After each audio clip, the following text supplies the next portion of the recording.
The left and the right view America and its history very differently. Conservatives view America as President Abraham Lincoln viewed it, as the last best hope of Earth. While acknowledging America's flaws, conservatives regard America as the best society ever created, giving more people of more backgrounds, more freedom, more opportunity, and more affluence than any other society, and doing more good for more people in other countries than any society in history. The left, on the other hand, sees America as having been and continuing to be a very flawed country, morally no better than many and morally inferior to many. The left's view is that America was founded by rich white males who were intent on protecting their race, their wealth, and in many cases, their slaves. America was and remains sexist, intolerant, xenophobic, and bigoted, a country of unacceptable material inequality where the super rich and big corporations have far too much power and influence. The further left one goes, the more negative the assessment of America. Here's a telling example. On my radio show, I once dialogued with Howard Zinn, arguably the most influential American historian of the second half of the 20th century. Here is one part of our dialogue. Professor Zinn said, if people knew history, they would scoff at the idea that the United States is a force for the betterment of humanity. When I said that America has done more good for humanity than any other country, Professor Zinn responded, America has, quote, probably done more bad than good, unquote. For the left, the moral flaws in American history are enormous, but all the unique good America has done, both in America and abroad, is minimized or ignored. Take the example of slavery. This terrible institution is the most widely cited proof of American evil. The problem with that judgment, however, is that every civilization in world history, even including African societies, practiced slavery, often on a far larger scale than America did. But there are two other questions about slavery that must be asked in order to make a moral judgment about America. The first is, which societies were the first to abolish slavery?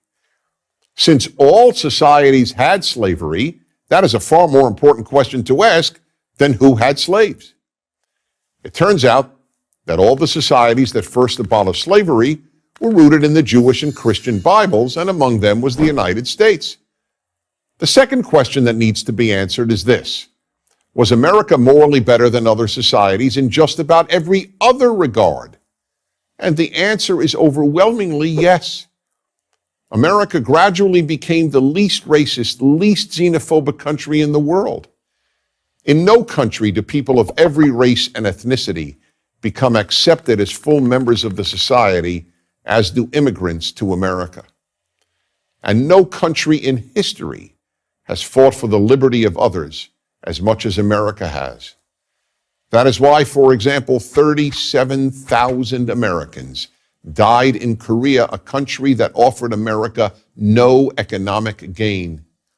The purpose was to protect Koreans from communist tyranny. Today, South Korea, where American troops are still stationed, is one of the wealthiest and freest countries in Asia. Meanwhile, North Korea, the part of the Korean peninsula that America did not succeed in liberating, is the least free and poorest country on earth. Without America, people around the world would suffer from far more tyranny, enslavement, and genocide. The countries where American troops have remained long after their combat ceased, Germany, Japan, and South Korea, have prospered economically and morally. Countries that America abandoned, such as Vietnam and Iraq, experienced mass murder and other horrors. The left, however, views nearly all of America's wars since 1945 as expressions of superpower imperialism. Days before the 2008 American presidential election, the Democratic candidate, then Senator Barack Obama, announced, quote, We are 5 days away from fundamentally transforming the United States of America. Exactly so. The left wants to fundamentally transform America. The right doesn't. Conservatives want to conserve America's unique greatness and improve it where necessary, but not transform it. If America is fundamentally transformed, it will not become better than other nations. It will become like other nations. I'm Dennis Prager.